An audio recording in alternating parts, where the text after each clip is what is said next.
Here at The Things, we are massive fans of cartoons, and we can't get enough of them. However, there are some things in some cartoons that were pretty big secrets, until they revealed themselves. Keep watching to the end because we'll show you someone from the Loud House in a way that you wouldn't have recognized if you only saw the first season. If this is your first time visiting The Things, then please give this video a like, and hit the subscribe button. Today you're going to see 10 cartoon secrets finally revealed.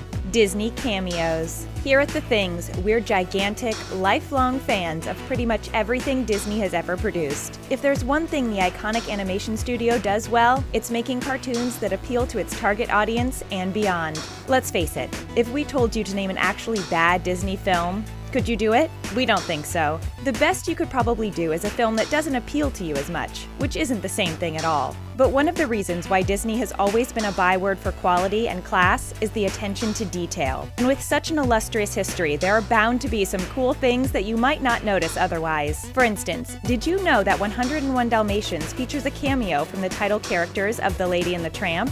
That's right, if you look carefully, when Pongo and Perdita are searching for their pups, you can see the two other dogs in the shadows. And more recently, in Brave, there's a witch who made carvings out of wood. You might not notice it at first, but one of them features Sully from Monsters, Inc.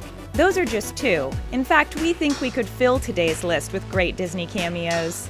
Where's Springfield? The Simpsons is the longest-running cartoon series of all time. Starting in 1989, its smart send-up of traditional sitcom tropes made it a massive hit. And one of the many reasons why it became so hugely successful was that the show was set in a place that was both wonderfully real and knowingly fantastic at the same time. The city of Springfield could be any town USA, but for some fans of the show, the real question was where was it exactly? One episode, Behind the Laughter, said that it was in northern Kentucky, but even then, debate raged as to whether that was canon or not. What makes it harder is that Springfield is one of the most common place names in the United States. There are more than 40 places with that name, and 4 of them alone are in Virginia. However, while fans had countless theories as to its location, there was one person whose opinion should be given more weight than others. That's the show's creator, Matt Groening. Matt is a native of Portland, Oregon, which sits next door to the city of Springfield. The 1950s sitcom Father Knows Best was set in a Springfield, and that made the young Matt think it may have been the one near him. So when he created The Simpsons, the name stuck.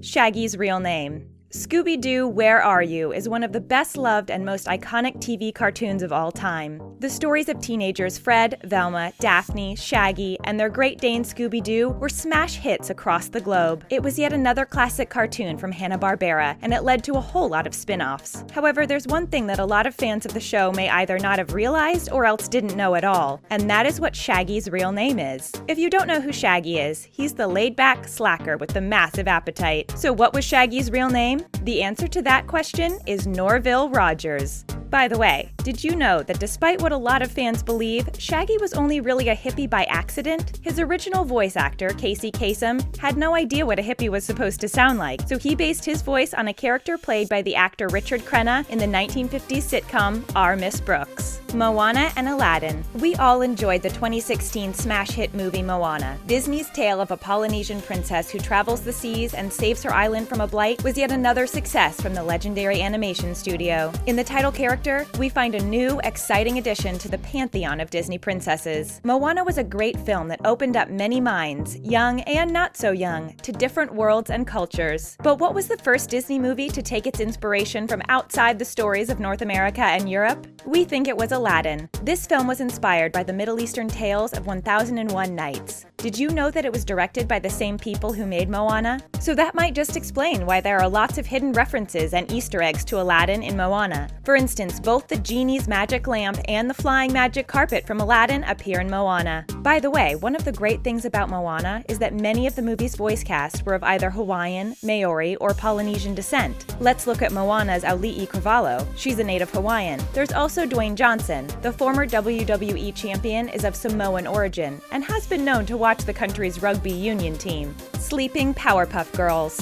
When the Cartoon Network launched the Powerpuff Girls back in 1998, they ended up with a massive hit on their hands. For kids growing up around the turn of the millennium, the stories of Blossom, Bubbles, Bubbles and Buttercup were thrilling and iconic. The show features 3 young girls who had superpowers bestowed on them by their creator, Professor Utonium, who spilled something called Chemical X on them while he was making them in the lab. And the 2016 reboot, which featured new Powerpuff Girl Bliss, is also well worth a watch, whether you're into the original or not. And like any highly successful TV program, the show spawned an awful lot of fan theories. There's one that we like the sound of a lot. We all know the classic fairy tale Sleeping Beauty, right? Well, have you ever seen the Disney movie of that? Well, in the classic animation, there were 3 fairies named Flora, Fauna, and Merryweather, and those fairies wore red, green, and blue, just like the Powerpuff Girls. We love this particular theory, and we think that it's a very smart secret to have. It's like they're giving a nod to some seriously classic animation. Maggie Simpson and the Price of Raising a Child. Seeing as The Simpsons is the most successful animated TV show of all time, we reckon you've seen a few episodes of it yourself. And if you've seen some episodes, then you'll be familiar with the program's opening sequence. But have you ever wondered what it says when Maggie gets swiped through the shop till? It says $847.63. That isn't a random figure, by the way. As you might just expect from The Simpsons, there's a story behind it. When The Simpsons was first made in 1989, a survey said that the average cost of raising a baby in the United States every month was $847.63. So that's a pretty clever secret to put into every episode. We wonder whether Homer can afford that working at Mr. Burns' nuclear power plant. Anyway, Maggie is one of our favorite characters in The Simpsons. One of the things we like about her, and it's one of the many great running jokes in the program, is that she doesn't speak. Well, considering she's at most 1 year old, you'd expect that. But of course, The Simpsons operates in a pretty flexible universe with a pretty flexible timeline. So she has spoken in the program, it's just that she's never spoken in the official timeline. In fact, she spoke the very first time the characters appeared on TV. That's right, in the 1987 Tracy Ullman show short, Good Night, Maggie is shown saying good night right at the end. Max's mother. The single most iconic name in the world of cartoons is that of Walt Disney. He was the founder of Disney Studios, the company behind so many of the animations that we all know and love. Not only that, though, but he was also the creator of Mickey Mouse, who is almost certainly the single most famous cartoon character around. However, he's not the only Disney character who is highly popular. Running him a close second is Goofy. He's the good-natured, if somewhat dim-witted dog who is best friends with Mickey. With his long face and his orange turtleneck, he's instantly recognizable. What makes Goofy interesting is that he's often depicted as having a son, Max. This is in contrast to an awful lot of other cartoon characters who are usually depicted as being aunts or uncles, but never parents. The other thing about Goofy's relationship with his son is that he's often depicted as a single father. Disney themselves aren't entirely sure who Max's mother is. However, back in the 1950s, Goofy had a wife. We heard her voice, but her face was never shown. It's entirely possible that she was Max's mother. However, there is one pretty bizarre thing about Mrs. Goofy, and that is, if you look at the parts of her body that are shown, it's clear that she's a human. Rick and Morty's secret. We reckon that if you were to ask 100 people who were born in the 1990s for their favorite cartoon show, the vast majority of them would say Rick and Morty. This Cartoon Network show has become quite the go-to place for millennials to get both their laughs and their catchphrases. Part of the reason for the show's success is that it contains multiple layers of meaning. Whether it's talking about science or philosophy, or just referring classic bits of pop culture, there's always a bit more to the show than you'd think. But there's also something that some fans picked up on, and that's that the show's creators, Dan Harmon and Justin Roiland, wanted there to be a secret plot that would be kept from the audience forever. They've admitted as much in an interview not that long before the second season of the program aired. Fans jumped at the idea, but couldn't quite agree what it was. We think that the best theory is the sort of meta-reference the show specializes in, and that's the idea that Rick is perfectly aware that he is a fictional character. Think about it. He breaks the fourth wall, he road tests catchphrases. It makes sense, we think.